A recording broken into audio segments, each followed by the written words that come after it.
ter uma oração pela minha mãe. Ela entrou na UTI hoje cedo. Ele vai citar o nome dela. E aí a gente envia bons pensamentos, assim como qualquer um de vocês quiser falar o nome de alguém que necessite, no momento da oração pense com muito foco nessa pessoa, e os bons espíritos eles levam as vibrações em direção a essas pessoas pelas quais a gente pede. Não há necessariamente a obrigação de falar o nome. Durante a oração, nós podemos já pensar em alguém que nós queremos bem e que precisa de algum auxílio, e as vibrações são levadas de acordo com o merecimento de cada um. O Manuel, então, vai fazer a oração. Certo. Estão me ouvindo? Só um minutinho. O senhor tem que zerar o volume ou então colocar o fone.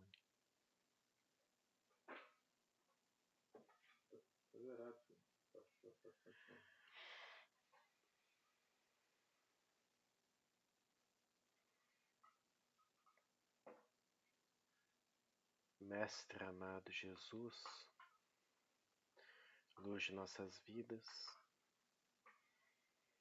pedimos auxílio durante o estudo de hoje, que nossas mentes foquem em Ti, que possamos abrir nossos corações para aprendermos um pouco mais dos Teus ensinamentos, da vontade de nosso Pai. Somos fracos, Mestre amado, porém desejamos aprender e praticar o caminho para a felicidade que o Senhor prometeu a todos nós. No estudo de hoje, peço auxílio para minha avó Dalva, que se encontra na UTI. Pedimos que os bons espíritos auxiliem a ela, a nós e aqueles que estão perto dela neste momento, nesta hora de dificuldade. Que seja feita a vontade de nosso Pai Celestial acima da nossa. E que, quando esta vontade for feita, possamos agradecer, pois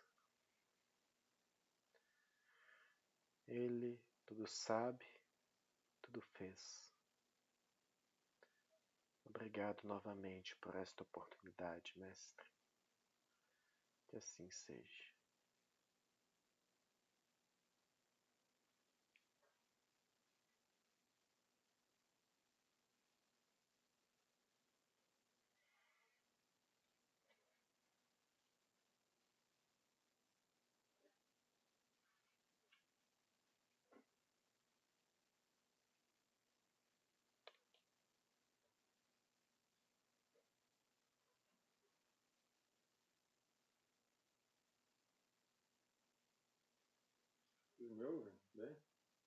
Tá desligado o microfone, papai.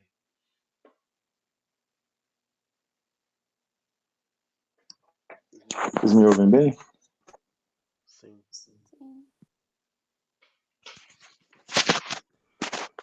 Alguém daí fala que o Manuel falou que me ouve bem, está na minha frente.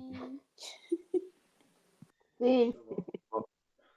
Então vamos trabalhar aqui.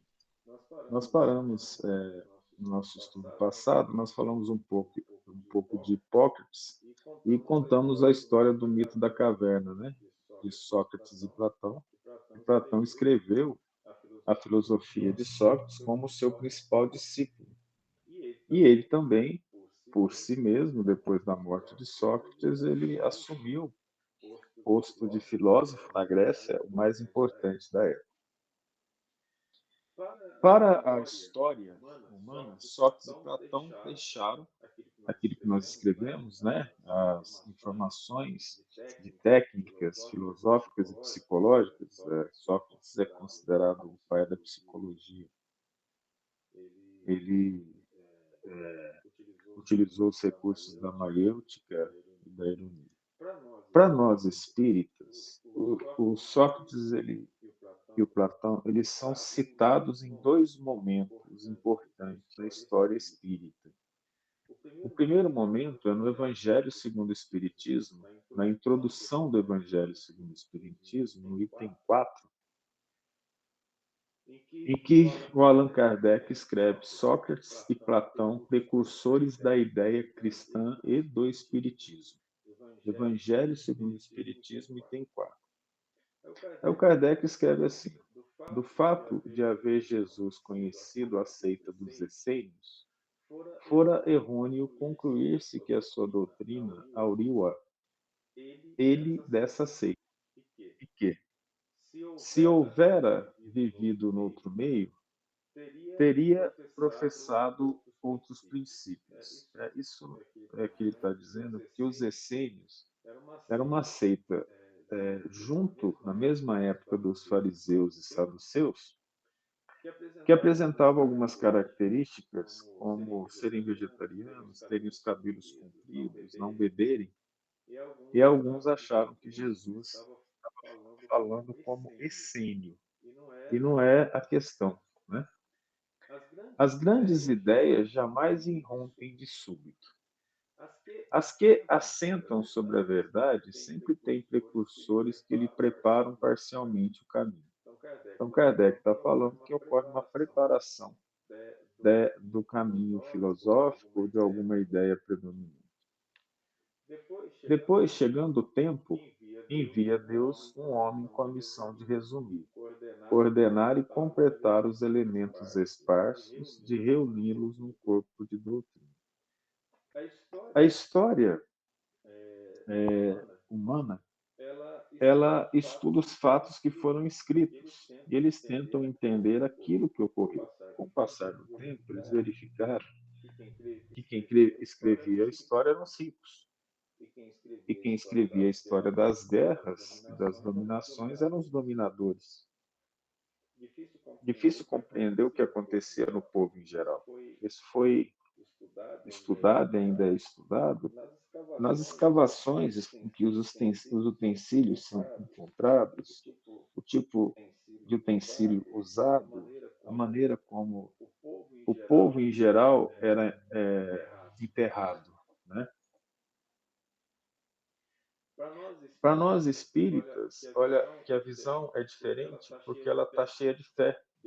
Deus envia vários missionários, prepara o caminho, informa a sociedade. Essa sociedade não é só encarnada, tem a desencarnada também. E depois ele manda alguém para reunir o corpo de doutrina. Desse modo, não surgindo bruscamente, a ideia, ao aparecer, encontra espíritos dispostos a aceitá-la. Tal que se deu com a ideia cristã, que foi pressentida muitos séculos antes de Jesus e dos essênios, tendo por principais precursores Sócrates e Platão na Grécia. Na história da ciência, o questionamento é grave. Nós sabemos que ideias novas elas só acontecem depois que morrem os velhos. Então, por exemplo, as ideias de Newton ficaram gravadas de uma maneira muito forte na mente dos cientistas. Uma nova leva de cientistas teve que vir depois de superar aqueles que estavam no poder. O que é o poder na ciência? São aqueles que controlam as publicações científicas, né? Que estão como editores de revistas científicas, fazem parte do corpo editorial de revistas científicas. E nós estamos num processo de uns 20 anos, mais ou menos, em que o fato desses editores quase não permitirem que os cientistas jovens publicassem, que não fosse do grupo deles, nasceu um grupo de revistas pagas, propiciando publicações de uma forma mais cheia de liberdade, causando no momento um impacto muito sério na dúvida entre pagar para publicar facilita publicar ou apenas é uma democratização da ciência, porque quando o cientista ou a sociedade científica ou a universidade que ele trabalha paga a publicação, o resto não precisa pagar para poder ler.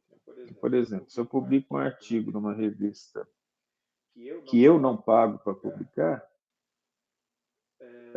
ele custa aí de 35 a 45 dólares, né? Para o pessoal da América do Sul, da América Central, da África, da grande parte da Ásia, é caro demais. Seria como se a gente comprasse um artigo por um valor de cerca de R$ 200. E a tendência é não ler esse artigo, porque ele é caro para esses países. Mas se você coloca o seu artigo numa revista paga, o grupo do cientista ou a universidade que paga essa publicação, ela permite que o mundo inteiro, até os pobres, leiam o artigo de graça.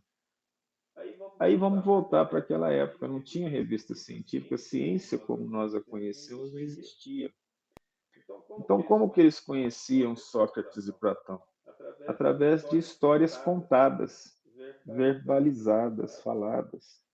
E alguém, que eram alguns escritores, que no povo hebreu eram os escribas, gravavam isso, porque o papel era caro, a tinta era difícil de ser obtida, e a maioria do povo era analfabeto.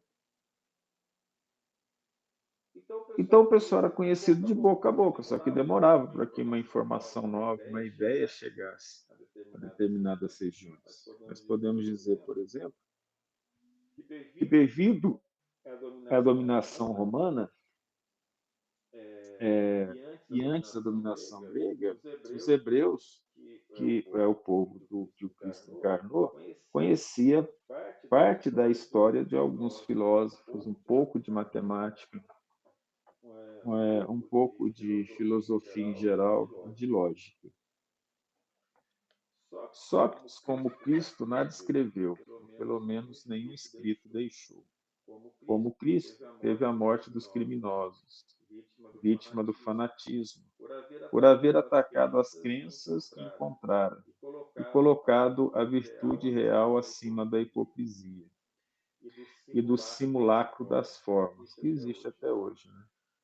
Por haver, numa palavra, combatido os preconceitos religiosos. É porque o Sócrates falava de um Deus único na Grécia, então ele foi acusado de colocar os jovens contra os deuses, né? Uma das acusações dele. Do mesmo modo que Jesus, a quem os fariseus acusavam de estar corrompendo o povo com os ensinamentos que lhe ministrava, também ele foi acusado pelos fariseus do seu tempo. E aqui vocês leiam na história do homem, eles vão usar a palavra sofista, principalmente. Visto que sempre os houve em todas as épocas por proclamar o dogma da unidade de Deus, da imortalidade da alma e da vida futura. Então Sócrates proclamava e discutia isso com os jovens. Não é porque os velhos eram proibidos, é porque eles não iam mesmo, né? É difícil mover o preconceito dos mais velhos. Por isso aquela citação que nós falamos acima, até os cientistas mais velhos morrerem, as ideias novas são difíceis de serem colocadas. Assim como a doutrina de Jesus, só a conhecemos pelo que escreveram seus discípulos. Da de Sócrates, só temos conhecimento pelos escritos de seu discípulo Platão. Alguns outros também, mas eles escreveram pequenos textos. Julgamos conveniente resumir aqui os pontos de maior relevo para mostrar a concordância deles com os princípios do cristianismo. Eu não vou ler isso, essa parte aqui, o resumo da doutrina de Sócrates e Platão, Seria interessante que, se vocês tiverem vontade, pegarem o Evangelho e derem uma lida depois. Aqui nós vamos citar para continuarmos os estudos básicos do Espiritismo, né? Que é o que nós fazemos às terças-feiras. Aos que considerarem esse paralelo uma profanação e pretendam que não pode haver paridade entre a doutrina de um pagão e a do Cristo, diremos que não era pagã a de Sócrates, pois que objetivava combater o paganismo, que a de Jesus, mais completa e mais depurada do que aquela, nada tem que perder com a comparação. Que a grandeza da missão divina do Cristo não pode ser diminuída, que ademais trata-se de um fato da história, que a ninguém será possível apagar. O homem ha chegado a um ponto em que a luz emerge por si mesma sob o alqueire. Aqui o Kardec faz alusão do Cristo falando, não se pode acender uma candeia e colocá-la debaixo de um alqueire, um pedaço de pano, ou escondê-la dos outros, né? Ele se acha maduro bastante para encará-la. Tanto pior para os que não ousem abrir os olhos. Chegou o tempo de se considerarem as coisas de modo amplo e elevado, não mais do ponto de vista mesquinho e acanhado dos interesses de seitas e de castas. Aqui ele está falando, evidentemente, naquela época, principalmente dos protestantes e dos católicos. Além disso, essas citações provarão que, se Sócrates e Platão pressentiram a ideia cristã, em seus escritos também se nos depararam os princípios fundamentais do Espiritismo. É, por exemplo, vou só ler essa aqui, ó, a afirmação do Sócrates. O homem é uma alma encarnada. Antes da sua encarnação, existia unida aos tipos primordiais das ideias do verdadeiro, do bem e do belo. Separa-se deles, encarnando, e recordando o seu passado. É mais ou menos atormentado pelo desejo de voltar a ele, que seriam os vícios, né, que Kardec comenta. E nós não vamos ler isso aqui tudo, não. Só estamos dizendo que, pela doutrina espírita, na visão de Allan Kardec, o Sócrates ele vem como precursor das ideias cristãs que se espalham pelo mundo da época aqui no Ocidente, tá certo? Nós vamos encontrar isso no Evangelho segundo o Espiritismo. E aqui tem um texto extenso com as afirmações de Sócrates, em que o Kardec vem e comenta embaixo. Né? Algumas são muito interessantes até. E eles trabalham isso muito bem na época e isso foi considerado heresia. Então, eu vou sair do Evangelho e vamos pegar aqui no livro chamado A Caminho da Luz, que é o livro do Emmanuel, que fala sobre as mãos do Cristo desde a criação da Terra até ele chegou até o Espiritismo. Né? Foi editado por Emmanuel em 1938. Então, lá na página 89, vai falar sobre a missão do Sócrates. O texto é pequeno e compensa a gente dar uma olhada e entender o que o Emmanuel falou sobre a missão do Sócrates. E aí é uma coisa interessante, porque nós vemos a obra do Chico, e aí, quando nós falamos a importância de ler os livros do Chico e evitar mediunidades que nós desconfiamos, é porque o Chico veio completar as obras do Kardec. Né? Isso é importante, você tem isso em mente. Então, aqui, no capítulo 10 do livro A Caminho da Luz, a Grécia e a missão de Sócrates. Nas vésperas da maioridade terrestre, Emmanuel fala: examinando a maioridade espiritual das criaturas humanas, enviou-lhes o Cristo antes de sua vinda ao mundo. Enviou-lhes o Cristo. O Cristo é o nosso governador. Né? Numerosa coorte de espíritos sábios e benevolentes, aptos a consolidar de modo definitivo essa maturação do pensamento terrestre. Aí a gente vem aqui, ó, e vocês vão entender por que, que a gente trabalha aqui. Filosofia chinesa, indiana, o povo judeu, né? O Buda, que é o Siddhartha Gautama, é a filosofia grega. Então, eles foram enviados, eles foram missionários do Cristo, mas não necessariamente esses missionários vieram trazer verdades que a gente não podia suportar. Eles vieram trazer vários pontos. Então, nós temos Tales iniciando a filosofia, e os pitagóricos com a matemática, Parmênides com a filosofia de elucubrações mentais. Nós temos Demócrito e Leucipo com o átomo, Hipócrates com a medicina, e Sócrates e Platão com a psicologia e a moral. Né? As cidades populosas do globo enchem-se, então, de homens cultos e generosos, de filósofos e de artistas que renovam para melhor todas as tendências da humanidade. Grandes mestres do cérebro e do coração formam escolas numerosas na Grécia, que assumia a direção intelectual do ordem rei.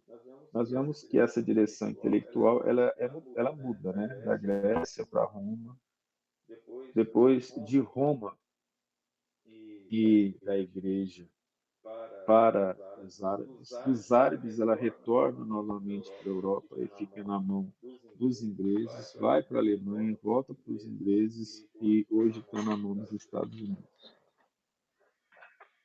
A maioria desses pensadores, que eram os enviados do Cristo às coletividades terrestres, trazem do círculo retraído e isolado dos templos os ensinamentos dos grandes iniciados para as praças públicas, pregando a verdade às multidões. Ó, o que significa isso aqui?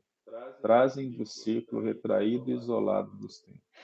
Aqueles espíritos vindos do sistema de capela, eles não passavam as informações deles para a população da Terra em geral, vamos chamar assim, os filhos da Terra. Não tem como conversar.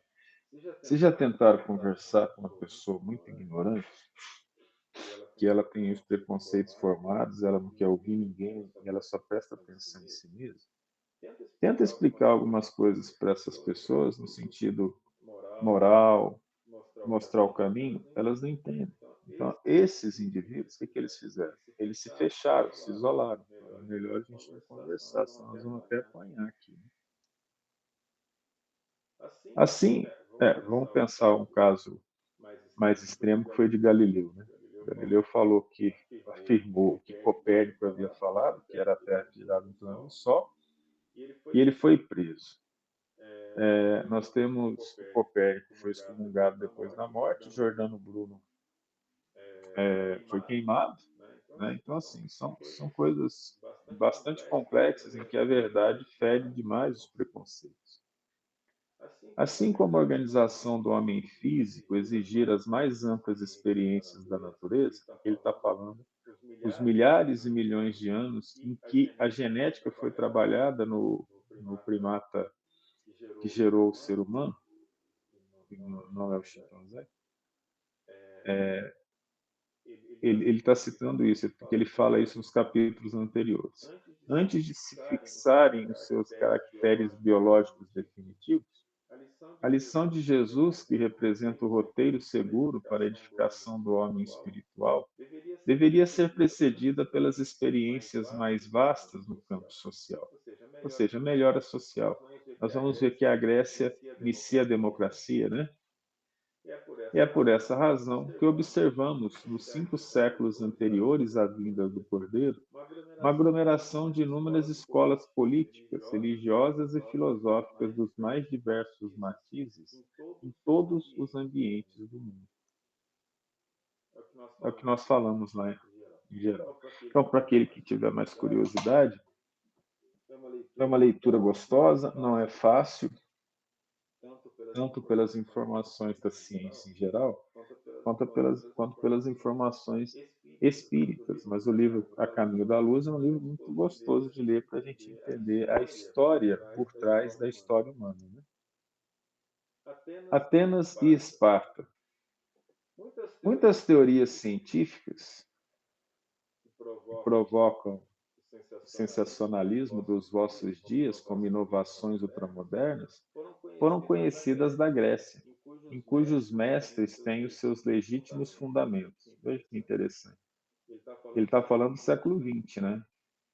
De fato, isso acontece. No nosso canal, não é propaganda para deixar like lá não, tá? Mas no nosso canal tem uma aula sobre termodinâmica dentro da playlist biofísica. Eu tenho duas alunas aqui que foram de biofísica, três, né, se considerar o Emanuel, né, filho? E ali a gente fala sobre a história da máquina a vapor. Aí vocês vão, se quiser lá ver a primeira parte, e a primeira máquina a vapor, mesmo não gerando quase nada em termos de eficiência de trabalho, foi inventada na Grécia. Em matéria de doutrinas sociais, grandes ensaios foram realizados, divulgando-se a mais farta colheita de ensinamentos. E quando meditamos no conflito moderno entre os estados totalitários, fascistas e comunistas, ó, lembrando que em 1938, que esse livro foi escrito, foi um ano antes do início da Segunda Guerra Mundial, e Mussolini na Itália e Hitler na Alemanha estavam desenvolvendo, né, as ideias fascistas, né, com Mussolini, e as nazistas com o Hitler na Alemanha. E as repúblicas democráticas. Devemos volver os olhos ao passado, revendo Atenas e Esparta, como dois símbolos políticos que nos trazem pensar na prenatalidade da Grécia Antiga. Briga por poder. Ah, eu acho que a gente não precisa ler mais. Vocês compreenderam a ideia geral da importância de Sócrates para a vinda do Cristo, né?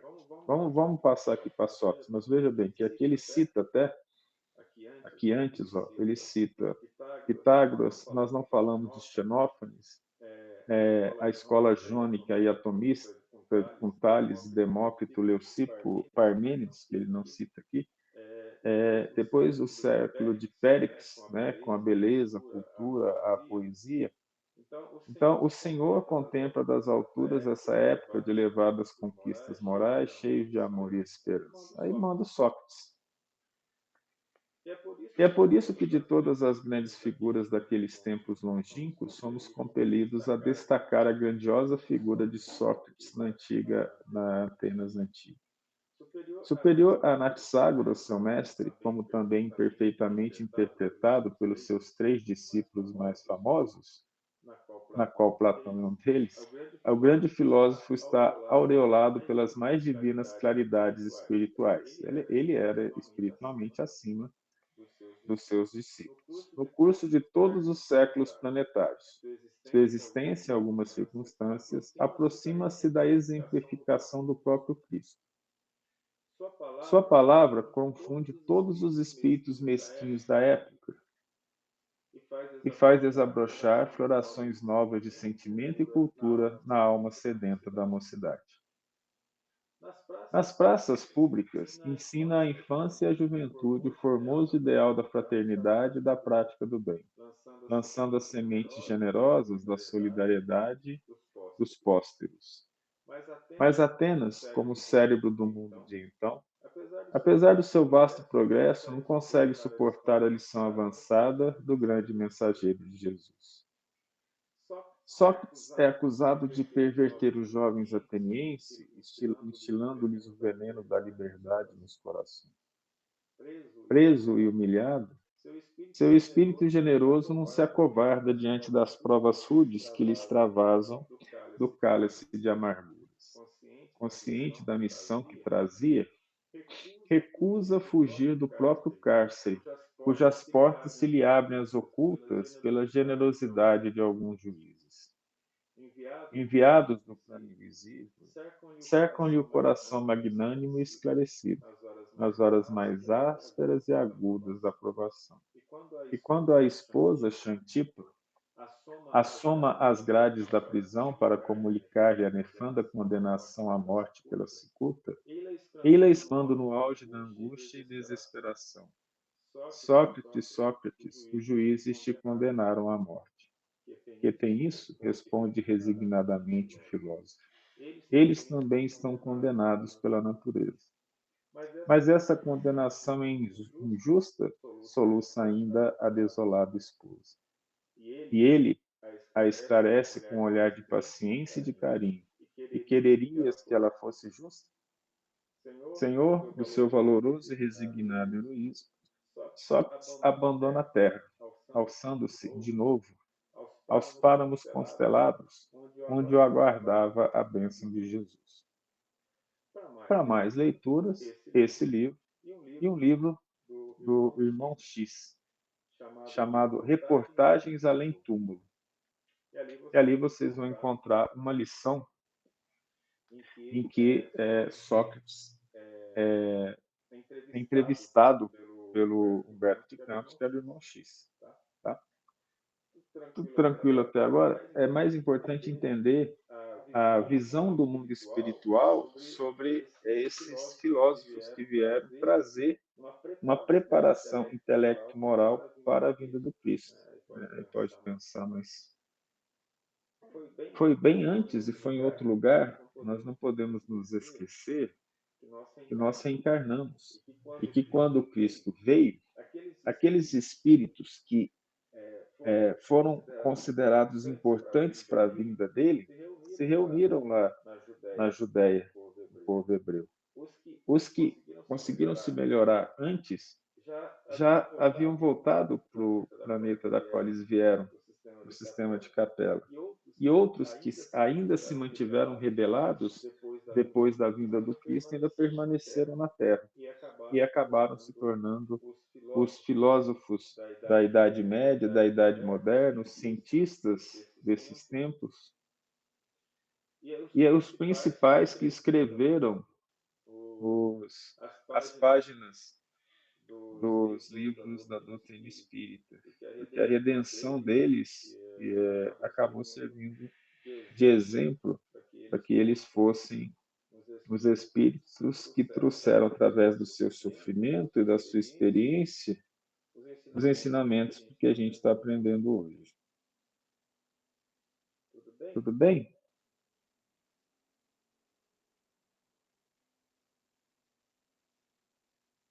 Tudo bem. Bem, é muito interessante Obrigado essa por parte. me avisar.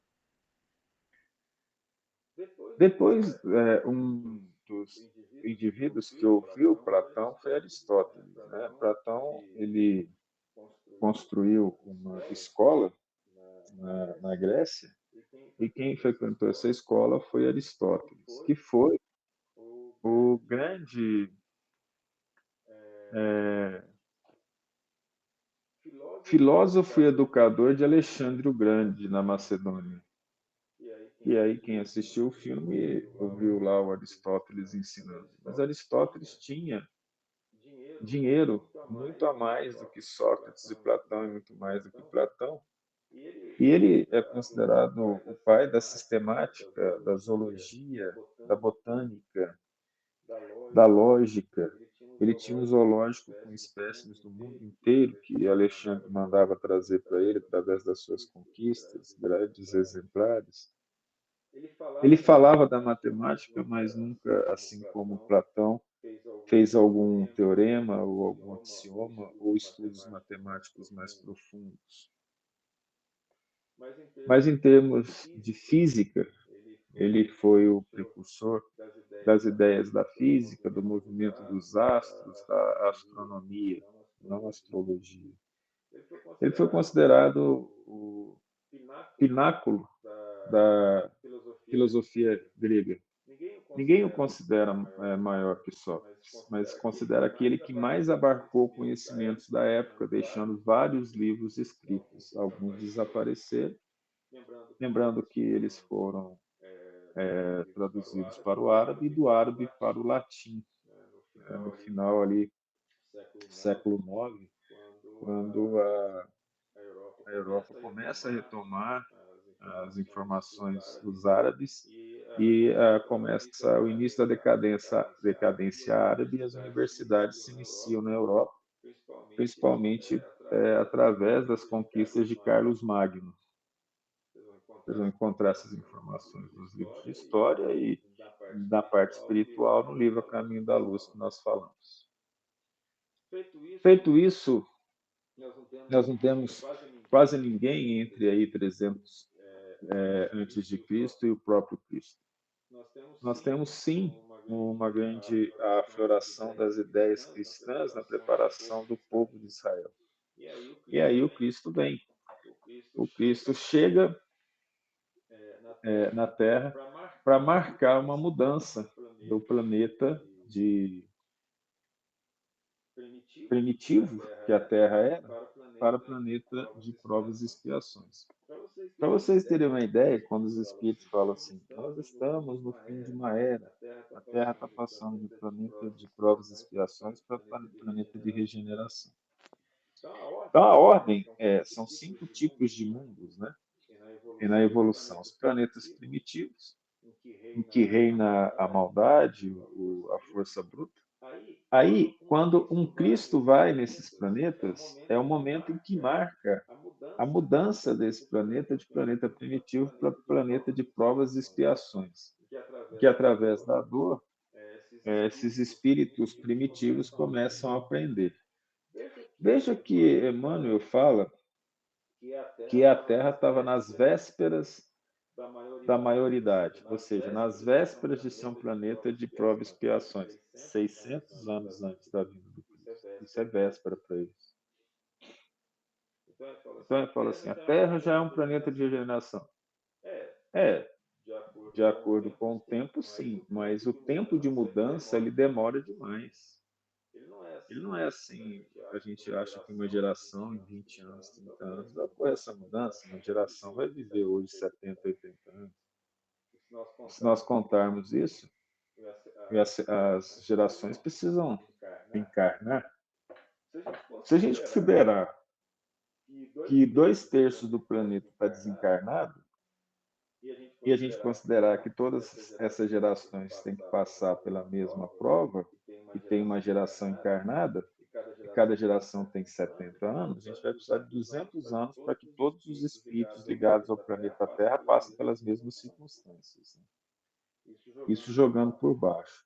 Então, quando os espíritos dão datas para eles são diferentes das nossas datas. Tempo para eles são diferentes. A gente lembra da Michelle comentando do mundo, né? Um dia para nós é 2000 anos para Deus. É claro que não é uma conta exata, mas é uma ilusão, uma variação de tempo muito grande.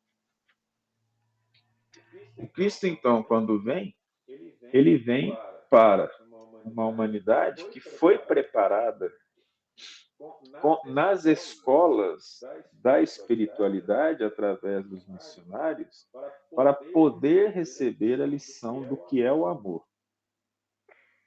Todos nós que fomos para a escola aprendemos todas as lições necessárias. Então, dessa forma, nós temos grande parte da população humana que, aprendendo a lição, não a absorveu definitivamente ou completamente. Daí a necessidade de um tempo, de vir mais de uma vez, de aprender mais de uma vez. Aí nós temos que o Cristo vindo, nem todos conseguiram, evidentemente, absorver o que ele tinha para falar de forma completa. Se a gente pensar que ele escolheu 12 apóstolos, fora os outros discípulos, que eram muitos, a gente pode dizer que os apóstolos, na época da morte do Cristo, entendiam perfeitamente o que ele tinha ensinado? Quem leu aí o Novo Testamento sabe que não, né? Sabe que o Pedro negou 3 vezes, que os outros se dispersaram quando ele foi preso, eles desapareceram. Foi Pedro e João que o seguiram mais de perto. Né? Tudo tranquilo até aqui? Então, a vinda do Cristo marca o ano zero para nós. o nascimento do Cristo é o ano zero. Aí você pode falar assim, ah, mas não foi exatamente aquele ano, não foi dessa forma, não foi em dezembro que ele nasceu, foi em agosto, de acordo com a história. Houve erro do calendário gregoriano, sim, mas nós não vamos entrar nessas discussões. Se você quiser buscar, você vai encontrar no Google, com os historiadores, e nos vários livros, né? Vai procurar no site GUPT, Oi? GVT, como é que é o nome do Chat site lá da inteligência artificial? GPT. GPT, site GPT. Pergunta lá para ele essas coisas. Eu pergunto do espiritismo, mas depois me fala o que vai dar. Então veja que interessante. Ó, se ele falar que é coisa do capeta, ele já está viciado. Hein? Olha que situação interessante isso. Depois que o Cristo vem, que marca esse momento de transição, repetindo que para nós é o início de uma redenção, considerando as leis do amor, nós que somos da terra, mas para aqueles espíritos que vieram nos auxiliar e que eram rebelados, marcavam tempo de retorno para a casa deles. Como a gente fala isso no estudo do Novo Testamento. E outros ficaram aqui. Considerando então agora a história dos filhos da terra, de guerras, provações, soldados, primitividade, a idade média, vamos dizer assim, ela começa no ano de 590, 495 depois de Cristo, com o cerco dos otomanos a Roma, nas negociações que eles fazem lá, até que Roma é tomada, ela perde o poder dela. Então, nós temos do Cristo até esse momento cerca de 500 anos para a Idade Média começar. A Idade Média, o pessoal foge para os mosteiros, formando pequenas cidades com medo dos turcos otomanos, dos mongóis, né? Não turco-otomanos, invadirem a região e saquearem, formando pequenos burgos em que alguns dos generais romanos que ganharam terra na época de Roma mantiveram as famílias que se tornaram senhores, lordes, senhores feudais, vamos dizer assim, para simplificar tudo. E aí são cerca de também 500 anos, até o século IX, né, 400 anos, de inércia intelectual. Nós vamos ler alguns lugares que vai falar assim, não, mas havia atividade dentro dos mosteiros, porque a partir da vinda do Cristo, as igrejas que se formaram, as igrejas cristãs, elas se separaram, mantendo-se a igreja de Roma como a principal, formando a igreja católica. Mas por volta de 300 depois de Cristo, naqueles concílios e discussões contínuas, os vários segmentos se separaram, formando a Igreja Ortodoxa Grega, a Ortodoxa Russa, que também veio da Ortodoxa Grega. Houve uma cisão devido às várias discussões. Mas o conhecimento, então, ele acabou, devido às invasões, à queima da Biblioteca de Alexandria, né, ele ficou restrito aos conventos na Idade Média. Nós vamos ver que até o século II depois de Cristo, né, que a Biblioteca de Alexandria foi tomada e queimada, havia um desenvolvimento matemático, havia desenvolvimento anatômico, fisiológico na Escola de Alexandria, mas isso acabou se perdendo. Né? Essa queima, vamos dizer assim, desses livros gerou uma perda muito grande. Aí é quase como uma maneira de Deus falar, é preciso retomar de novo. Aquilo que foi construído veio de fora. Agora é preciso que os filhos da terra, não sem ajuda, retomem. E aí nós temos essa retomada, né, com o nome de Renascimento, muito tempo depois. O Renascimento vai acontecer em que século? Vocês lembram? Alguém lembra do século do Renascimento? Século 3 a... Ah, não, correção. Século 13 a século 15. 13, 14. que significa cerca de 1.200 anos para a retomada dos conhecimentos gregos, entende? Quantas gerações foram necessárias? Mas nesse intervalo, o que se manteve então foi o trabalho moral através de alguns chamados pais da igreja. E, dentre esses pais da igreja, o mais notável depois do Cristo foi Santo Agostinho, que era um jovem bastante bagunceiro, promíscuo, até que ele se converteu. A história dele é muito interessante, eu não vou contar muito aqui, mas ele se converteu, tinha até mediunidade, vamos dizer assim. E Santo Agostinho começa a fazer uma análise dos conhecimentos do Cristo e passa a escrever o primeiro corpo de texto teórico Gabriel, como como que eu base faço para para a voltar igreja. a tela aqui? A tela que eu estava vendo, ele só está aqui, ó. Agora aqui. Aí veja bem, essa questão desses escritos, ele escreve a cidade de Deus, né, a cidade dos céus. O que ele escreve lá, ele cita demônios que atacam as mulheres à noite, demônios que atacam os homens à noite, em termos sexuais. Ele fala de demônios em geral, ele fala sobre anjos e categoriza os anjos, ele fala sobre virtudes. Então, ele escreve uma base bem fundamental em termos de organização para a igreja, que baseada na filosofia de Platão. Então, ele usa a filosofia de Sócrates e Platão para justificar os dogmas da igreja, inicialmente. E Santo Agostinho escreve a maior parte das lições do Evangelho segundo o Espiritismo. E o Erasto, discípulo de São Paulo, explica isso. Ele fala, na época que ele viveu, que ele fez parte da falange dos pais da igreja, ele cometeu muitos erros de interpretação. Então, agora ele vem escrevendo esse tanto de lições numa espécie de redenção daquilo que ele escreveu há 1.500 anos atrás, quando os livros do Kardec foram escritos, quando o Evangelho foi escrito. Então, Santo Agostinho passa a ter uma importância muito grande, porque a filosofia muda de rumo, ela deixa de ser pagã com Santo Agostinho, a filosofia deixa de ser pagã e passa a ser religiosa. Vocês compreendem? Então, antes a filosofia era na Grécia, agora a filosofia vai ser em função do Cristo. E isso passa a dominar a igreja até o século IX ao XVI, principalmente no século XIII, com São Tomás de Aquino, que é o grande exemplar da chamada filosofia escolástica, que deixa as bases fundamentais dos dogmas da igreja até hoje.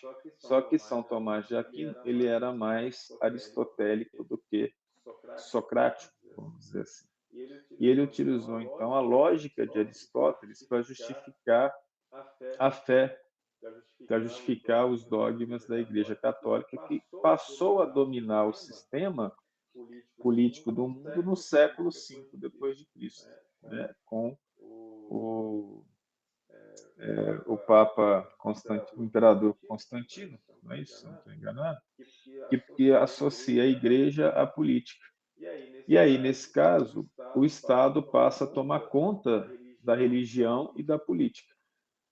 E nessa época, nós devemos lembrar, isso vai acontecer por volta do ano 600 depois de Cristo, em que a união da igreja, da religião e da filosofia, de acordo com o que o homem colocou do Cristo, vai durar 1.200 anos, ela vai até cerca do ano 1800, quando então é criado o Vaticano, o Estado do Vaticano, e lá é colocado o Papa e fala, agora você para de mandar no mundo e você vai ter um Estado seu e nós não vamos mais, os imperadores não são mais obrigados a te obedecer. É toda uma questão de história que a gente aprendeu no ensino médio e que acaba, de certo modo, sendo importante para o entendimento de como que a história do mundo, por trás dela, como pano de fundo, havia Nosso Senhor Jesus Cristo e os seus prepostos, direcionando os conhecimentos para que chegasse até nós. Vamos bater um papo agora? Vocês consideram isso algo interessante ou acham que a história era uma coisa meio que ao acaso, meio que estocástica, vamos dizer assim?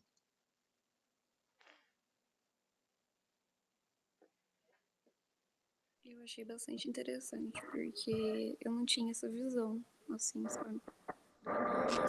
E esse livro do Caminho da Luz mostra tudo isso, né? Também, que eu tava vendo aqui.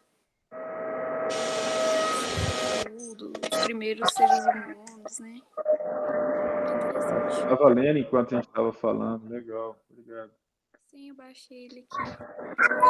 Vou ver os Baixa assuntos. aí e lê que você vai gostar muito. Sim, Aline, gostei. você quer falar?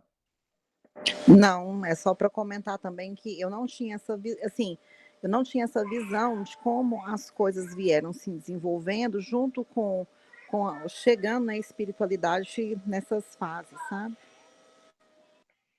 A verdade é que vem de lá para cá. Aqui é que a gente bagunça. Lá é É, tudo organizadinho.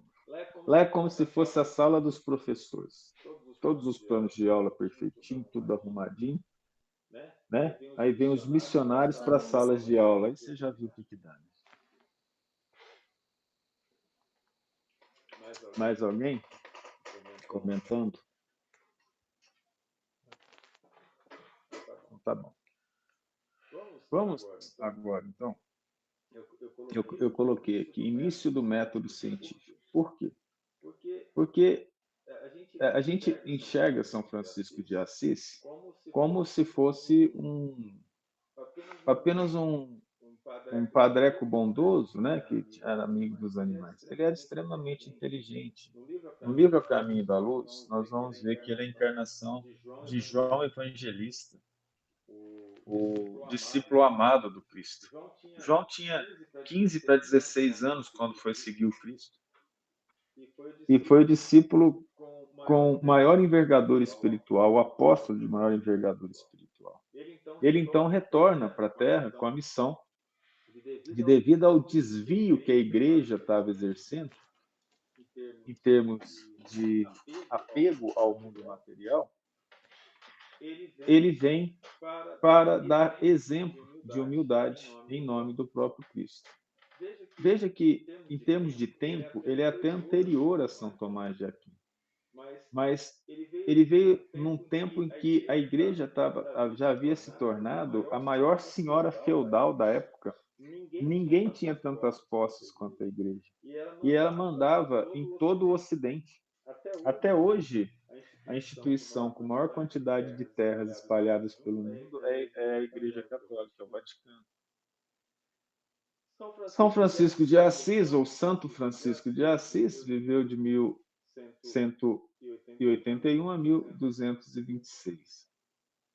E olha só que interessante, para vocês entenderem essa questão de social e científica. Veja que nós colocamos o início do método científico ocorre com os franciscanos.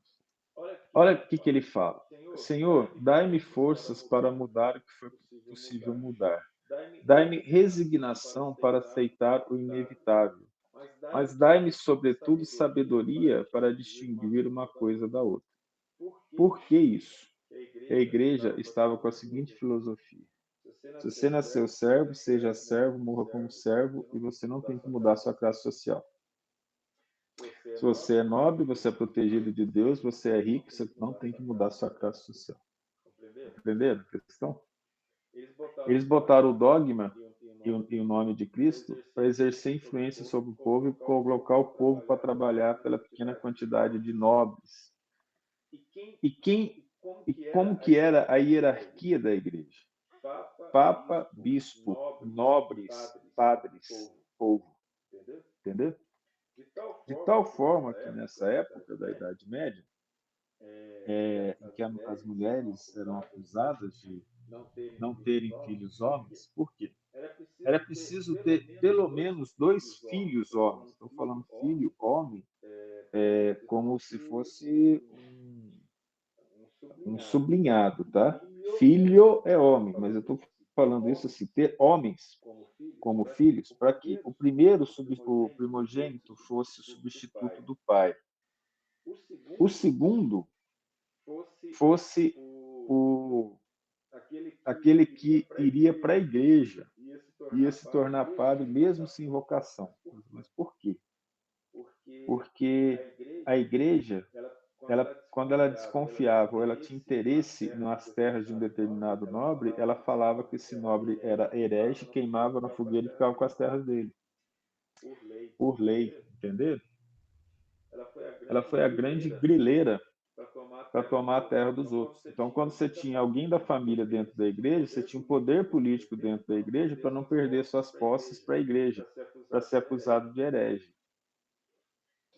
E a mulher, ela dava prejuízo, porque o pai precisava dar o dote. Mas era importante ter mulheres para que os casamentos entre parentes acontecessem. E aí não houvesse perda de propriedade, porque aquele nobre que não tinha descendente, e se ele morresse, a herança ia para a igreja, por lei da própria igreja, compreende? Depois, a igreja, vendo que estavam casando os parentes entre si, proibiu o casamento entre parentes. Aí, esse último bate-papo nosso aqui foi tudo informações da história humana mesmo, tá? O Santo Francisco de Assis vem para dar exemplo de pobreza. Então, o franciscano faz voto de pobreza. Ele não quer viver da igreja, ele quer viver nas abadias. Ele vai por povo, andando entre as aldeias e levando o ensinamento de Jesus. Assim como Jesus havia falado para os apóstolos e para os discípulos, né? E de primeiras ovelhas perdidas da casa de Israel, não levai nem dinheiro na sua bolsa e assim por diante. Ou seja, vai pregar.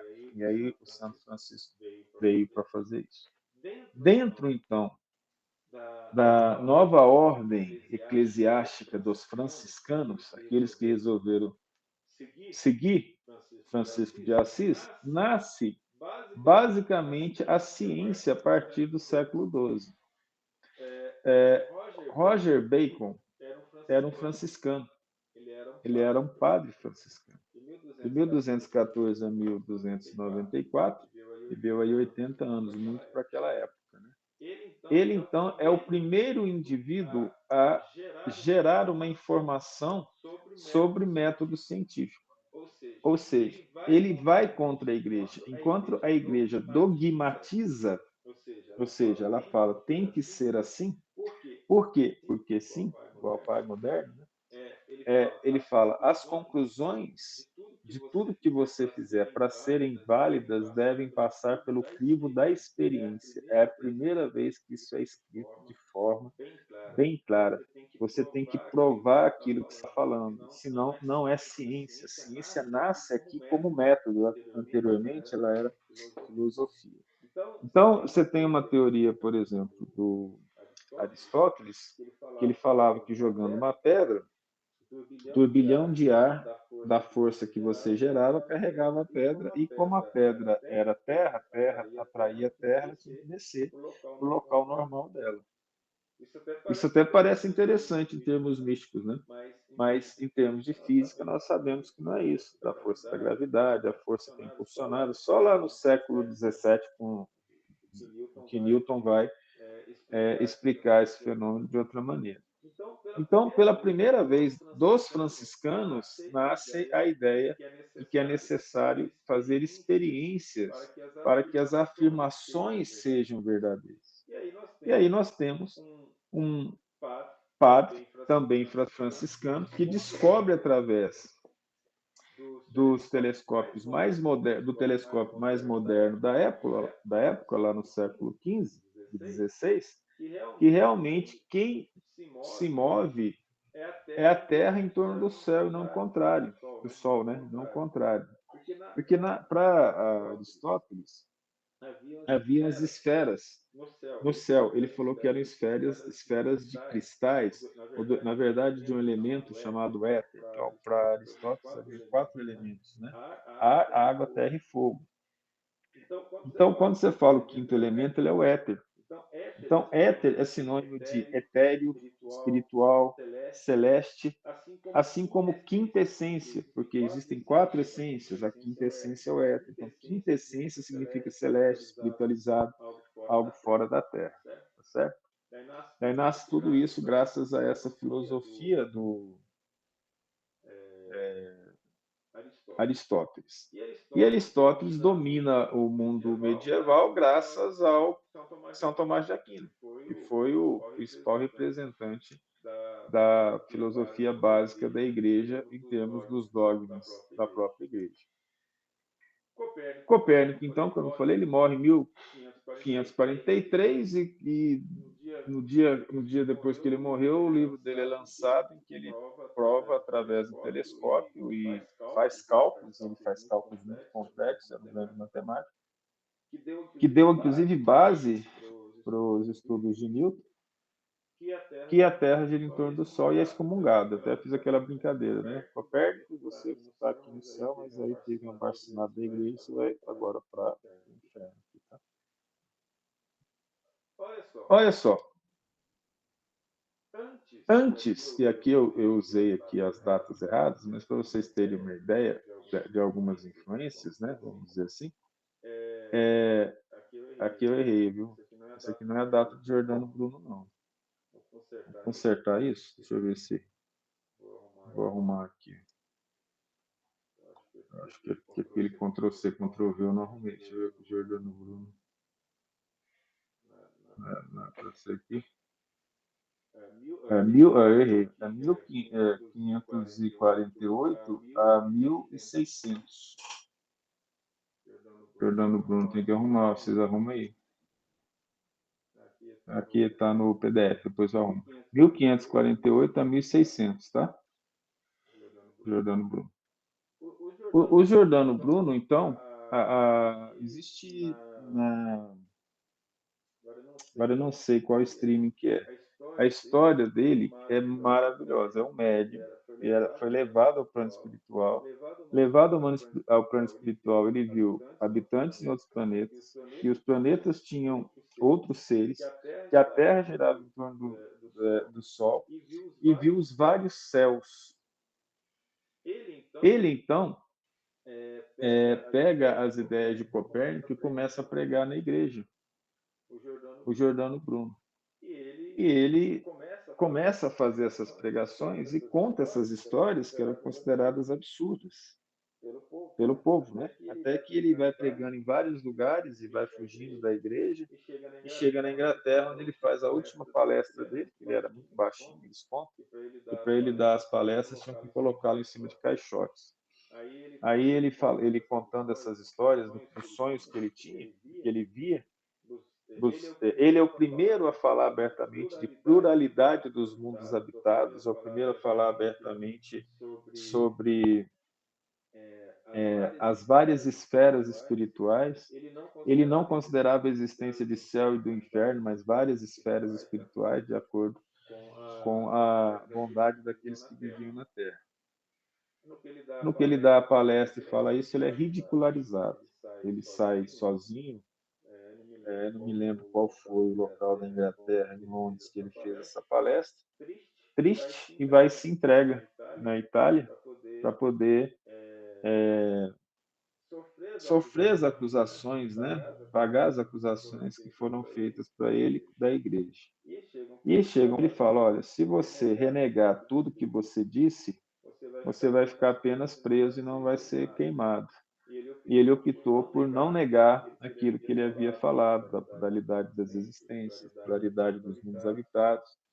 Né?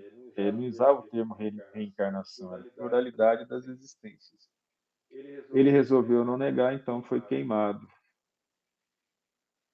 Algo semelhante ao que aconteceu com o Jonadar. Ele tem uma frase muito interessante aqui. Só os espíritos fracos é que pensam com a multidão por ser ela a multidão. A verdade não é modificada pelas opiniões do vulgo, nem pela confirmação da maioria. Veja que coisa interessante. Veja o quanto que isso aqui é científico. A verdade que deve ser buscada aqui de acordo com Bacon, pelo crivo da experiência, ela não é modificada porque você tem opinião. Olha o quanto que essa frase é verdadeira para os Facebooks modernos, pelos Twitters modernos, né? A opinião do vulgo não muda a verdade. A verdade, ela está acima, ela tem que ser obtida através de métodos, através de estudos, através de experiências. A gente pode ver até o momento que Cristo nunca nos abandonou. Cristo foi e mandou os seus emissários na parte religiosa, moral, social, artística. Veja que nós vamos pular aqui Leonardo da Vinci, dessa época, um pouco depois, com as pinturas, inclusive anatômicas dele, do útero humano, ele fazia dissecações para fazer isso. Nós estamos pulando Miguel Ângelo. Nós estamos pulando as grandes navegações iniciadas em Portugal, através da escola de Sagres, do Henrique de Sagres, que é um dos espíritos mais evoluídos que ajudam a tomar conta do planeta Terra. Nós, evidentemente, não temos condições de fazer um estudo tão detalhado assim, mas vocês vão encontrar essas últimas informações que eu falei no livro Brasil, Coração do Mundo, Pátria do Evangelho, do Chico, psicografado pelo Chico e escrito pelo espírito Irmão X ou Humberto de Campos. Então, lá nós temos essas informações sobre o Brasil e sobre o Henrique de Sagres e a importância da descoberta do Novo Mundo. Tudo isso regido pelas mãos sábias de Nosso Senhor Jesus Cristo e a equipe dele. Mais uma paradinha, né? Para a gente comentar algo, falar alguma coisa, e vocês podem buscar tudo isso aí através de documentários, através de livros. No caso do Giordano Bruno, o documentário é muito interessante sobre Giordano Bruno. Agora, eu não me lembro aonde, se alguém se lembrar qual streaming que tem esse documentário sobre ele, avisa para a gente. A frase do Francis Bacon, além de importância científica, revela uma importância moral, pois tira a moralidade do campo puramente teórico, idealista, e coloca no dia a dia. Isso faz sentido pelo fato de ele ter sido um franciscano, mas uma ordem religiosa justamente que lidava mais com as pessoas comuns, com a comunidade, do que com o jogo político da igreja. De fato, verdade isso, bem visto. A gente deu a paradinha porque nós vamos entrar agora para falar de um missionário que para nós espíritas é muito importante. Depois que o Cristo veio, ele falou: vou preparar-vos o lugar e vos enviarei um outro Consolador. Lembrando de João capítulo 14. A preparação do Consolador estava acontecendo, mas as disputas entre o novo método científico e a religião estavam muito forte. E o René Descartes, ele cria o racionalismo, que é uma filosofia que deu uma guinada na maneira de interpretar o mundo. E o espírito também médium, porque ele conta nos seus livros que ele sonhou com alguém que ele disse ser o Cristo. E Cristo dizia para ele: eu vou te dar a missão de renovar a ciência. E ele entendeu isso de forma profunda, né? Ele é filho de comerciantes ricos. Os pais morreram quando era cedo. Aí o dinheiro foi dado para os padres jesuítas de um colégio francês chamado La Fréchette. E ele, então, estudou lá, vivia lá, e ele acabou crescendo, né, em termos intelectuais nessa escola. Ele tinha um problema de saúde, ele não podia fazer educação física. Então, pela manhã que a educação física era feita, ele ficava no quarto. ele não tinha saúde para fazer. E ele disse que esse tempo que ele ficava no quarto, ele meditava sobre as lições que ele aprendia dos padres. E ele escreveu que quanto mais ele pensava nas lições, e quanto mais ele se aprofundava, menos ele entendia. Aí ele pensou assim: já que está tudo uma bagunça, eu não entendo nada, eu vou considerar que nada existe. E vou criar uma filosofia a partir do zero. Aí ele conclui: mas eu estou pensando. Se penso, existo. Compreende o começo dessa filosofia? Então vem o cogito, né? Penso, logo existo. Então, o primeiro ponto da filosofia dele é eu penso, logo existo. Aí eu vou agora falar algumas coisas que isso não está expressamente escrito nos livros, mas são deduções do tipo: eu penso, existo. Eu não me criei, logo eu fui criado. Então eu sou alma. Aí ele fala de alma. Então, não sendo eu o criador, eu sou criatura. Portanto, há um criador. Entende? Então ele faz análise tanto em termos científicos, racionais, quanto também em termos morais. E ele cita a existência de almas. E ele escreve sobre almas. O que gera um problema, uma certa revolta hoje em dia, é porque ele falou que animais não têm alma. Mas o Espiritismo fala a mesma coisa. Os animais não têm alma. Eles têm um princípio inteligente. Para ter alma é preciso ter senso moral.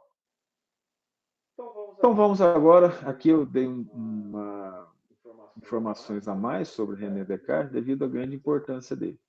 Porque o René Descartes, ele criou a base da chamada engenharia reversa. Que base que foi essa? Dos efeitos eu remonto às causas. Ou seja, se eu sou criatura, eu sou efeito e não causa. Então, a causa primeira de todas as coisas é Deus. Você vê da onde que o Kardec busca essas informações. Nós vemos no livro dos Espíritos. Né? Então, é uma coisa que foi criada antes. Kardec veio como grande compilador. Aqui nós temos René Descartes como um compilador das informações filosóficas, e depois vem Kardec como compilador das informações religiosas do Espiritismo. E ele, então, escreve isso no livro chamado O Discurso do Método. Esse aqui, ó, para bem conduzir a própria razão e procurar a verdade das ciências. É um livrinho que você encontra nas bancas por um preço aí de R$ 15, mais ou menos. Né? E que todo mundo cita, mas ninguém lê. Né? Parece que os clássicos eles têm essa sina. E ele escreve assim, e aí nós vemos a importância dele, né? As frases que ele diz mostram a importância intelectual dele. A análise mostra o verdadeiro caminho pelo qual uma coisa foi metodicamente inventada e revela como os efeitos dependem das causas. Kardec usa isso em quase todo o raciocínio para explicar a doutrina espírita. Nós somos efeitos, então vamos remontar a causa. Nesse livro, o Discurso do Método, algumas coisas da primeira parte que ele cita para a gente ter uma noção da filosofia dele. A diversidade de nossas opiniões não provém do fato de serem uns mais racionais que outros, mas somente de conduzirmos nossos pensamentos por vias diversas e não considerarmos as mesmas coisas. Daqui nós podemos ver que as variáveis de cada um são diferentes, de acordo com o ambiente que a pessoa viveu. Pois não é suficiente ter o espírito bom, o principal é aplicá-lo bem. Ou seja, não adianta se você é inteligente, você não aplica a inteligência em determinado caminho. Né? Quanto a mim, aí vem a humildade dele, né? Jamais presumi que meu espírito fosse nada mais perfeito do que os do comum. A miúde, muitas vezes, desejei mesmo ter o pensamento tão rápido, ou a imaginação tão nítida e distinta, ou a memória tão ampla ou tão presente quanto alguns outros. O que ele está dizendo? Eu estou usando o método. Para que esse método seja eficiente, Eu não preciso de velocidade e nem de uma memória extensa. Eu preciso seguir o método. Embora no juízo que faço de mim mesmo, de mim próprio, eu procure pender mais para o lado da desconfiança do que para o lado da presunção. Podemos considerar isso aqui uma frase, uma afirmativa de um espectro moral maravilhoso, né? Porque a partir do momento que a gente começa a desconfiar da gente mesmo, a gente começa a repensar as nossas ações. Ele está falando isso em termos de filosofia de ciência, mas serve para nós que queremos estudar a moral e reformar o nosso íntimo. Então, a partir sempre da desconfiança daquilo que a gente está fazendo, porque tudo que a gente faz, obviamente, ela é subjetiva. E subjetivo de acordo com as nossas necessidades. Se nós somos egoístas, as nossas ações tendem a ser egoístas. Se eu medito sobre elas, considerando a máxima ama a Deus sobre todas as coisas e o próximo como a ti mesmo, eu começo então a ver variáveis diferentes daquelas que eu estou considerando naturalmente para mim. Querer o bem para mim mesmo sempre sem pensar no outro. Então, eu vou partir da presunção e procurar sempre desconfiar daqueles meus pensamentos, para que eu possa encontrar a verdade através do máximo possível de variáveis analisadas.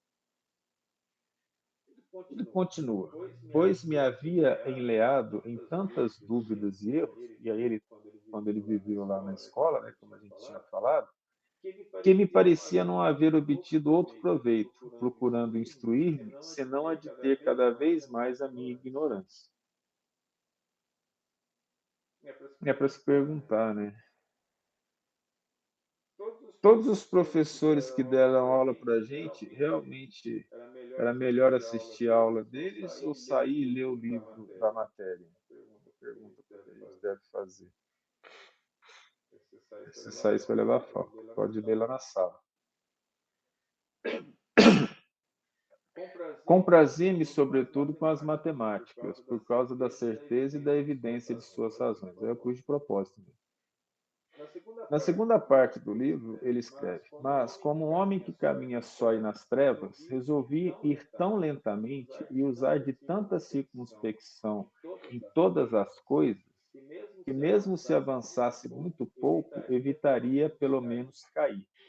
Onde que Kardec se baseia para falar assim? É preferível rejeitar 1000 verdades do que aceitar uma única mentira.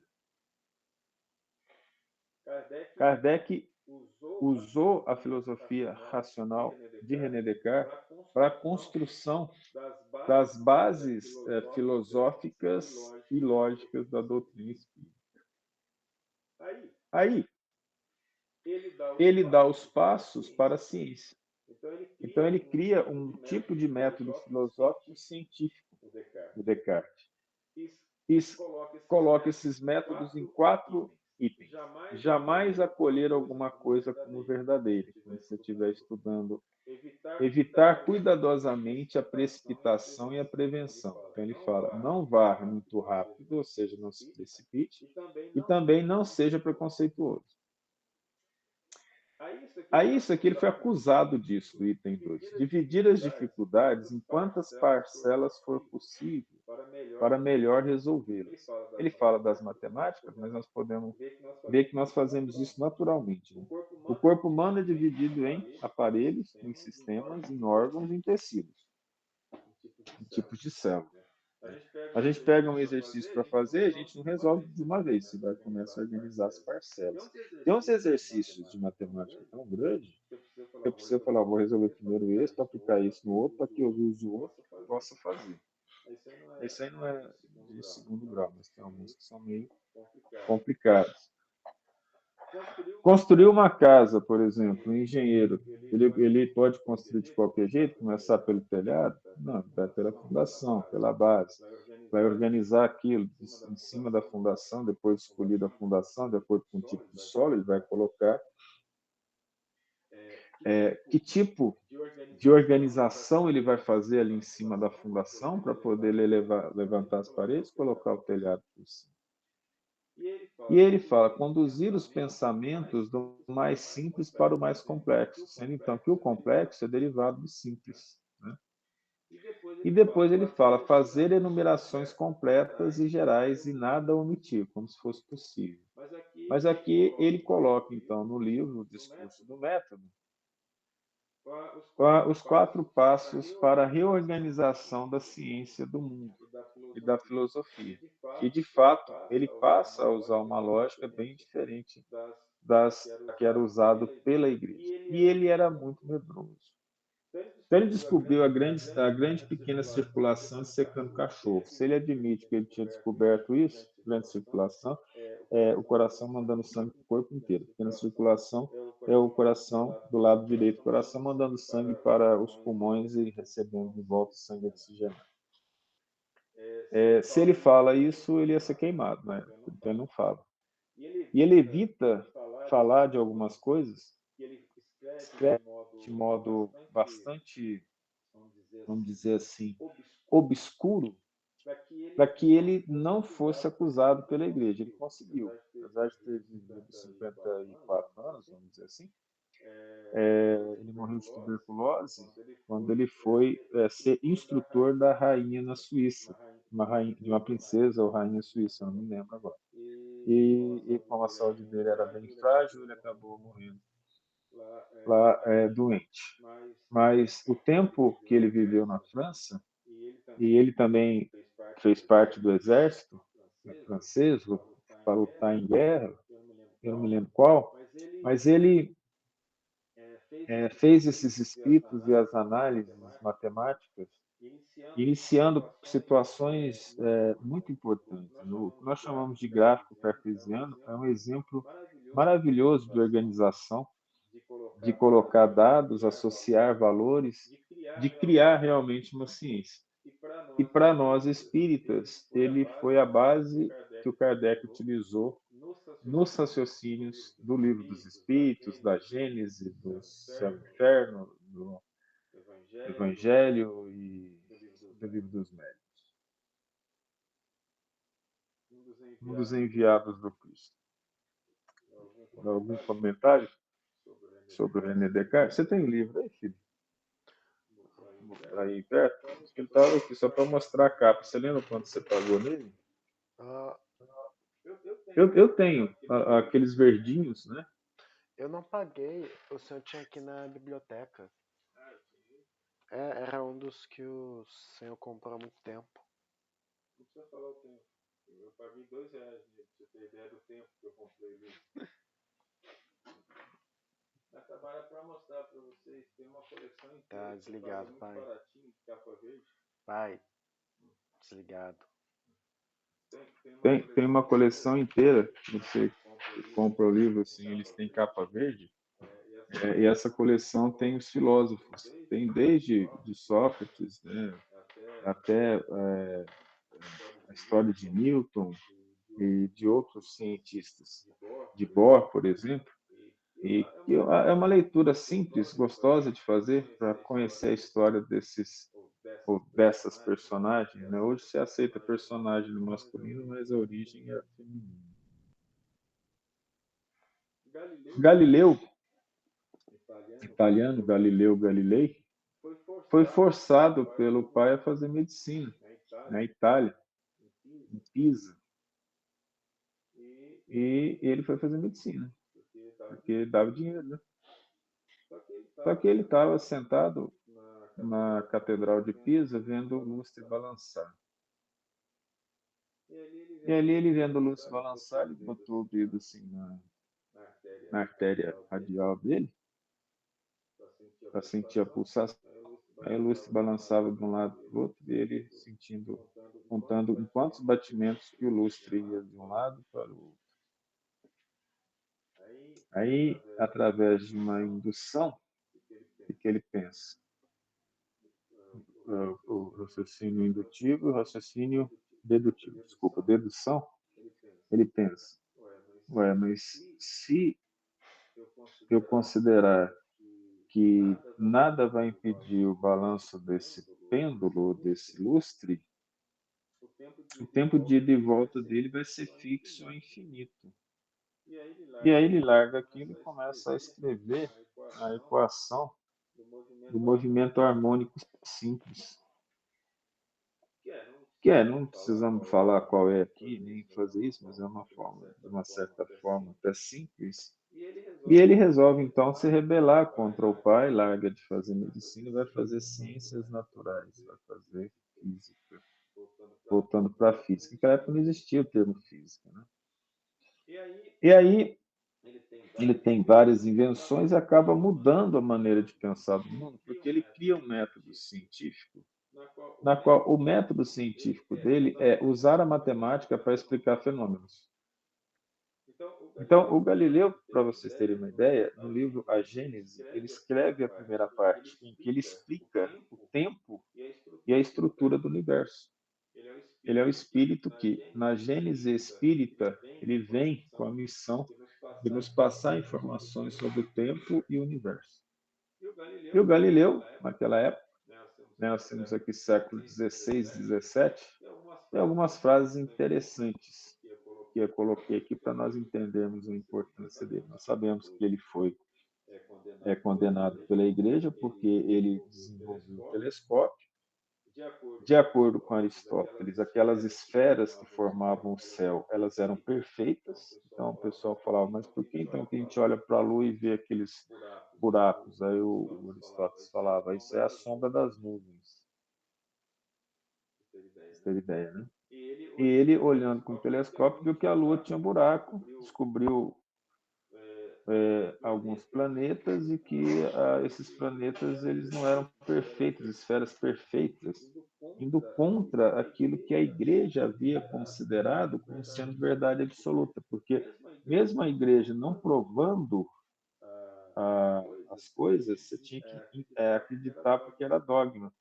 Aí a gente volta aqui um pouquinho e vê um indivíduo como o Roger Bacon, que é um franciscano, dizendo, tudo bem, vocês podem falar o que for, mas se não tiver experimento associado, não pode ser verdade. E ele, então, é condenado à fogueira. Mas se ele falasse que a Terra não girasse em torno do Sol, seguindo Copérnico, ele não morreria na fogueira. Então ele vai com a frase assim, e fala, né, que é bem famosa. Apesar da Terra girar em torno do céu, eu vos afirmo, é o Sol que gira em torno da Terra. E aí essa declaração dele foi escrita nos livros da igreja, né? Que ele inteligentemente brinca com a inteligência dos padres e bispos que o haviam condenado. Ele tem a frase, não se pode ensinar nada a alguém, pode-se apenas ajudá-lo a encontrar por si mesmo o caminho. Isso é uma verdade. O professor não ensina ninguém, ele pode entusiasmar, direcionar e dar informação. A pessoa aprende se quiser. Kardec usa muito isso. Duas verdades não podem se contradizer. Kardec fala assim, se uma coisa é verdadeira, o contrário dela não pode ser. Kardec conhecia profundamente esses filósofos e a filosofia grega. Falar obscuramente, qualquer um sabe, com clareza, raríssimos. É bom para nós, professores. Não me sinto obrigado a acreditar que o mesmo Deus que nos dotou de sentido, razão e intelecto pretenda que não os utilizemos. Isso aqui vale muito para nós, né? Nós somos cheios de preconceitos. Então ele fala, se Deus me deu inteligência, por que eu não vou usá-la? Claro que ele está criticando a igreja. A ciência humana, de maneira nenhuma, nega a existência de Deus. Isso aqui é um tapa na cara daqueles que se dizem cientistas, falando que para ser cientista você não precisa acreditar em Deus.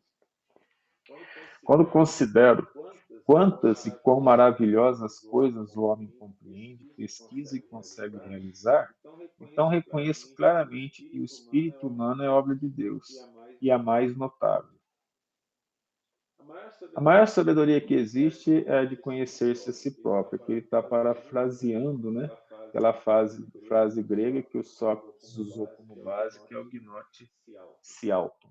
E aí paramos aqui em Newton, considerado o maior cientista de todos os tempos, e a gente volta a falar disso na próxima terça-feira. Hoje nós tivemos aula de método científico, em que o Espiritismo foi o pano de fundo, que os trabalhadores do Cristo foram os que engendraram isso. Por isso que nós estamos aprendendo o princípio do Espiritismo. O Espiritismo tem a parte científica, filosófica e religiosa. A religiosa é a mais importante, quando nós falamos da necessidade de amar. Então, isso tudo que a gente está vendo é o amor do Cristo nos enviando espíritos esclarecidos para direcionar o nosso caminho, cabendo a nós fazer a parte mais simples, que é estudar, né?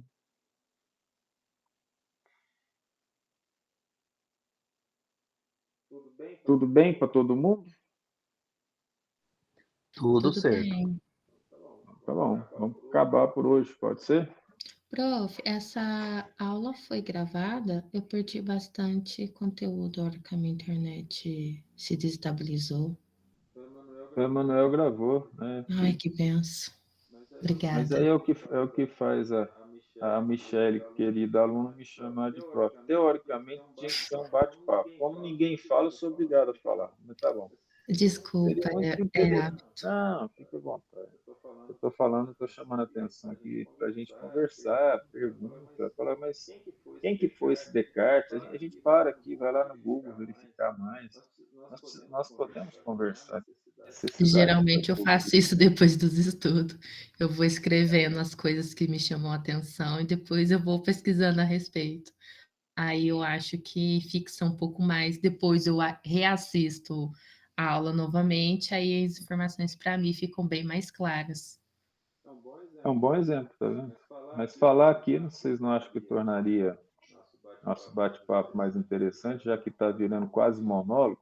E Não, aí a eu nossa equipe. acho, eu acho Fala. interessantíssimo a gente criar esse diálogo, mas eu acho tão incrível essas informações que, no meu caso, para mim, tudo é novo.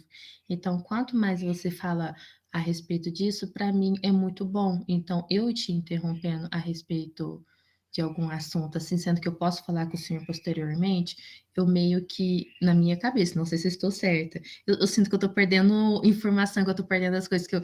Aí eu fico quieta e eu deixo para perguntar depois, para que não atrapalhe esse momento de aprendizagem. Aí eu tiro um outro dia só para dúvidas. Ah, beleza. Cada um com seu método, né? Faço minhas palavras agora. Valeu, Aline. Obrigado. A gente está à disposição. A hora que quiser parar, tá bom? É só parar, conversar e a gente vai passando. Eu esqueci, né, de lembrar que a Michelle está começando agora no Espiritismo, a Ana, a Stephanie está começando agora no Espiritismo. Alguns de vocês ouviram falar do Espiritismo, mas nunca entraram mais em detalhes, então talvez exista essa situação mesmo. Mas fiquem à vontade, vocês têm o WhatsApp, a gente conversa. E se for o caso, mandem perguntas no YouTube, tá? Se a gente tiver condições, a gente responde.